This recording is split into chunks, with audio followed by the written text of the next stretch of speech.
ये एक डाकू में भी एक वाल्मीकि छिपा हुआ है।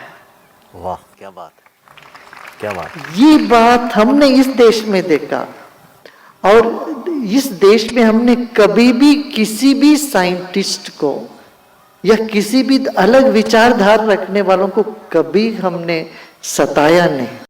रविशंकर ते पर्चा दर्ज करो, दर्ज करो, दर्ज करो। रविशंकर मुर्दाबाद, मुर्दाबाद, मुर्दाबाद।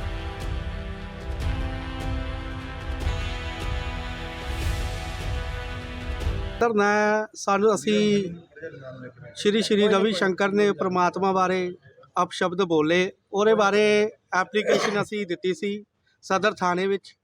ਅੱਜ 2 ਦਿਨ ਹੋ ਚੱਲੇ ਇਸ ਨੂੰ। ਕਦੀ ਕਹਿੰਦੇ ਆ ਕਿ 1 ਘੰਟੇ ਬਾਅਦ ਪਰਚਾ ਦਰਜ ਕਰ ਦਿੰਦੇ ਆ, ਕਦੀ 2 ਘੰਟੇ ਬਾਅਦ ਪਰਚਾ ਦਰਜ ਕਰ ਦਿੰਦੇ ਆ, ਕਦੀ ਕਹਿੰਦੇ SSP ਸਾਹਿਬ ਨੂੰ ਪੁੱਛਦੇ ਆ, ਕਦੀ ਕਹਿੰਦੇ DGP ਸਾਹਿਬ ਨੂੰ ਪੁੱਛਦੇ ਆ, ਹੁਣ ਕਹਿ ਰਹੇ ਆ ਕਿ ਸਰਕਾਰ ਨੂੰ ਪੁੱਛ ਕੇ ਦਰਜ ਕਰਾਂਗੇ। ਮੈਂ ਕਿ ਅਸੀਂ ਇਸ ਦੇਸ਼ ਦੇ ਅਸੀਂ ਵਸਿੰਦੇ ਨਹੀਂ ਹੋ, ਕਿ ਅਸੀਂ ਇਸ ਦੇਸ਼ ਦੇ ਵਿੱਚ ਰਹਿੰਦੇ ਨਹੀਂ ਹੋ, ਸਾਡਾ ਕੋਈ ਅਧਿਕਾਰ ਨਹੀਂ। ਇਹ ਸਰਾਸਰ ਜਿਹੜੀ ਆ ਕਿ ਪੁਲਿਸ ਪ੍ਰਸ਼ਾਸਨ ਉਹਨਾਂ ਦਾ ਸਾਥ ਦੇ ਰਿਹਾ ਹੈ ਔਰ ਪਰਚਾ ਦਰਜ ਨਹੀਂ ਕਰ ਰਹੀ। ਇਸ ਕਰਕੇ ਸਾਰਾ ਸਮਾਜ, ਸਾਰੇ ਲੀਡਰ ਸਾਹਿਬਾਨ ਅੱਜ ਇਸ ਧਰਨੇ 'ਤੇ ਬੈਠੇ ਆ ਔਰ ਅਸੀਂ ਚਾਹੁੰਦੇ ਹਾਂ ਕਿ ਇਹ ਪਰਚਾ ਦਰਜ ਕੀਤਾ ਜਾਵੇ, ਜਲਦ ਤੋਂ ਜਲਦ ਪਰਚਾ ਦਰਜ, ਮਾਹੌਲ ਨਾ ਖਰਾਬ ਕੀਤਾ ਜਾਵੇ। ਇਹ ਪਰਚੇ ਨੂੰ ਦਰਜ ਕਰਕੇ ਉਹਦੀ ਗ੍ਰਿਫਤਾਰੀ ਪਾਈ। ਸਚਿਨ ਰਾਵਣ। ਅੱਜ ਕੀ ਕਾਰਨ ਹੋਇਆ ਜਿਹੜਾ ਤੁਹਾਨੂੰ ਧਰਨਾ ਦੇਣਾ ਪੈ ਰਿਹਾ? ਬਿਲਕੁਲ ਜੀ, ਇੱਕ ਰਵੀ ਸ਼ੰਕਰ ਕੋਈ ਪ੍ਰਚਾਰਕ ਆ, ਕਥਾਵਾਚਕ, ਸ੍ਰਿਸ਼ਟੀਕਰਤਾ ਵਾਲਮੀਕੀ ਦੇ ਅਮਨ 'ਤੇ ਬੜੀ ਗਲਤ, ਬੜੀ ਗੰਦੀ ਉਹਨੇ ਕਿੰਤੂ ਪਰੰਤੂ ਕੀਤੀ ਆ। ਉਸੀ ਚੱਕਰ ਦੇ ਵਿੱਚ, ਉਸੀ ਸਿਲਸਿਲੇ ਦੇ ਵਿੱਚ ਅਸੀਂ ਅੱਜ ਨਕੋਦਰ ਥਾਣਾ ਦੇ ਵਿੱਚ ਇਕੱਠੇ ਹੋਏ ਆ। ਪਰ ਮੈਨੂੰ ਹੈਰਾਨਗੀ ਇਸ ਚੀਜ਼ 'ਤੇ ਆ ਵੀ 24 ਤਰੀਕ ਦੀ ਐਪਲੀਕੇਸ਼ਨ ਦਿੱਤੀ ਹੋਈ ਆ, ਉਹ ਡਾਕੂਮੈਂਟਸ ਵੀ ਦਿੱਤੇ ਹੋਏ ਆ ਵੀ ਜਿਸ ਵੀਡੀਓ ਦੇ ਵਿੱਚ ਉਹਨੇ ਪਰਮਾਤਮਾ ਵਾਲਮੀਕੀ ਮਹਾਰਾਜ ਨੂੰ ਗਲਤ ਕਿਹਾ ਗਿਆ। ਪਰ ਉੱਤੋਂ ਪੁਲਿਸ ਪ੍ਰਸ਼ਾਸਨ ਸਾਨੂੰ ਇਹ ਗੱਲ ਕਹਿ ਰਿਹਾ ਵੀ ਅਸੀਂ SSP DGP ਸਾਡੇ CM ਸਾਹਿਬ ਨਾਲ ਗੱਲ ਕਰਨਗੇ, ਫੇਰ ਪਰਚਾ ਦਰਜ ਹੋਣਗਾ।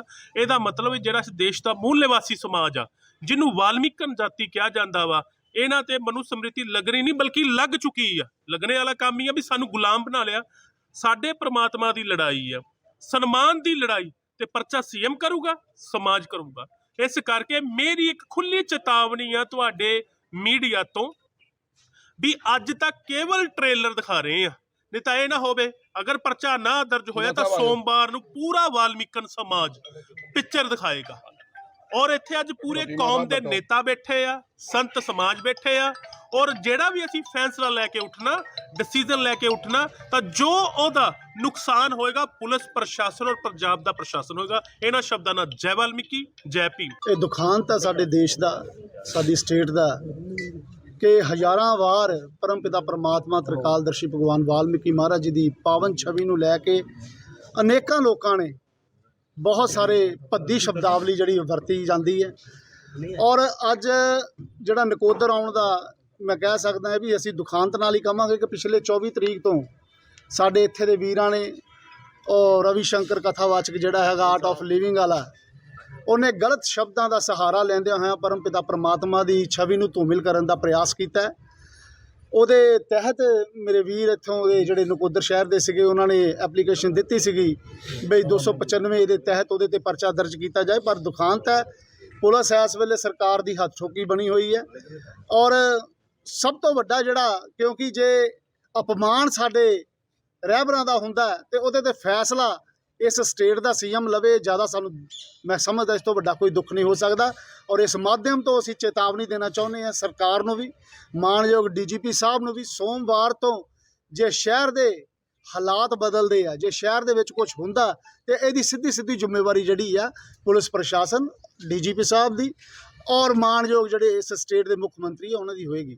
ਜੇ 295 ਇਹਦੇ ਤਹਿਤ ਪਰਚਾ ਦਰਜ ਨਹੀਂ ਇਹ ਕਰਦੀ ਤਾਂ ਜੋ ਵੀ ਅੱਗਿਓਂ ਹੋਏਗਾ ਉਹ ਸਾਡੀ ਹਾਈ ਪਾਵਰ ਜਿਹੜੀ ਕਮੇਟੀ, ਜੋ ਸਾਡੇ ਸੰਤ ਸਮਾਜ ਦੇ ਬੈਠੇ ਲੋਕ ਹੈ, ਜਿਹੜਾ ਸੋਮਵਾਰ ਨੂੰ ਡਿਸੀਜਨ ਕਰਨਗੇ। ਉਸ ਲਈ ਕਿਸੇ ਵੀ ਹੱਦ ਤੱਕ ਜੇ ਸਾਨੂੰ ਸੰਘਰਸ਼ ਕਰਨਾ ਪੈਂਦਾ, ਕਿਉਂਕਿ ਸਾਡੀ ਪ੍ਰਵਿਰਤੀ ਰਹੀ ਹੈ ਸੰਘਰਸ਼ ਕਰਨਾ, ਉਸ ਸੰਘਰਸ਼ ਤੋਂ ਬਿਨਾਂ ਸਾਨੂੰ ਕਦੇ ਕੋਈ ਚੀਜ਼ ਵੀ ਨਹੀਂ ਮਿਲੀ। ਆ ਦੇਖੋ ਕਿੱਡੇ ਹੱਕ ਹਕੂਕ ਦੀ ਗੱਲ ਹੈ, ਸੰਵਿਧਾਨਿਕ ਅਸੀਂ ਚੀਜ਼ ਦੀ ਮੰਗ ਕਰਦੇ ਹਾਂ, ਕਾਨੂੰਨੀ ਚੀਜ਼ ਦੀ ਮੰਗ ਕਰਦੇ ਹਾਂ, ਉਹਦੇ ਲਈ ਵੀ ਸਾਨੂੰ ਪ੍ਰੋਟੈਸਟ ਕਰਨਾ ਪੈ ਰਿਹਾ। ਬਹੁਤ ਵੱਡਾ ਮੈਂ ਸਮਝਦਾ ਦੁਖਾਂਤ ਆ ਸਾਡੇ ਲਈ। ਤੇ ਆਉਣ ਵਾਲੇ ਸਮੇਂ 'ਚ ਜੇ ਫਿਰ ਸਾਨੂੰ ਸੰਘਰਸ਼ ਦੇ ਰਾਹ 'ਤੇ ਜਾਣਾ ਪਿਆ, ਇਹਦੀ ਨਿਰੋਲ ਜ਼ਿੰਮੇਵਾਰੀ ਜਿਹੜੀ ਆ ਮੌਜੂਦਾ ਸਰਕਾਰ ਦੀ ਹੋਏਗੀ। ਇਹਦੇ ਸਬੰਧ ਵਿੱਚ ਐਸਐਸਪੀ ਸਾਹਿਬ ਨਾਲ ਤੁਹਾਡੀ ਕੋਈ ਮੀਟਿੰਗ ਹੋਈ? ਨਹੀਂ, ਐਸਐਸਪੀ ਸਾਹਿਬ ਨਾਲ ਮੇਰੇ ਖਿਆਲ ਸਾਰਿਆਂ ਦੇ ਨਾਲ ਗੱਲ ਉਹਨਾਂ ਦੀ ਹੋਈ ਹੈ। ਮੈਂ ਤਾਂ ਅੱਜ ਜਸਟ ਹੁਣੇ ਹੀ ਆਇਆ, ਪਰ ਐਸਐਸਪੀ ਸਾਹਿਬ ਦਾ ਵੀ ਰਵੱਈਆ ਇਹੀ ਆ ਵੀ ਜੇ ਸਾਨੂੰ ਸੀਐਮ ਸਾਹਿਬ ਕਹਿਣਗੇ ਤਾਂ ਫਿਰ ਅਸੀਂ ਪਰਚਾ ਦਰਜ ਕਰਾਂਗੇ। ਸੀਐਮ ਸਾਹਿਬ ਦਾ ਇਹਦੇ 'ਚ ਕੁਝ ਨਹੀਂ ਲੈਣਾ ਦੇਣਾ, ਕਿਉਂਕਿ ਜੋ ਸਾਡੇ ਸਮਾਜ ਦੀਆਂ ਭਾਵਨਾਵਾਂ ਜਿਹੜੀਆਂ ਆਹਤ ਹੋਈਆਂ ਆ ਉਹਦੇ ਤੇ ਫੈਸਲਾ ਸੀਐਮ ਨੂੰ ਲੈਣ ਦਾ ਕੋਈ ਅਧਿਕਾਰ ਨਹੀਂ ਹੈ। ਔਰ ਜੇ ਇਹ ਪ੍ਰਿੰਸੀਪਲੀ ਨਹੀਂ ਪਰਚਾ ਦਰਜ ਕਰਦੇ ਤੇ ਫਿਰ ਸਾਡੇ ਕੋਲ ਆਖਰੀ ਰਾਹ ਜਿਹੜਾ ਰਹਿ ਜਾਂਦਾ ਉਹ ਸੰਘਰਸ਼ ਹੀ ਆ, ਔਰ ਉਹ ਅਸੀਂ ਕਰਾਂਗੇ।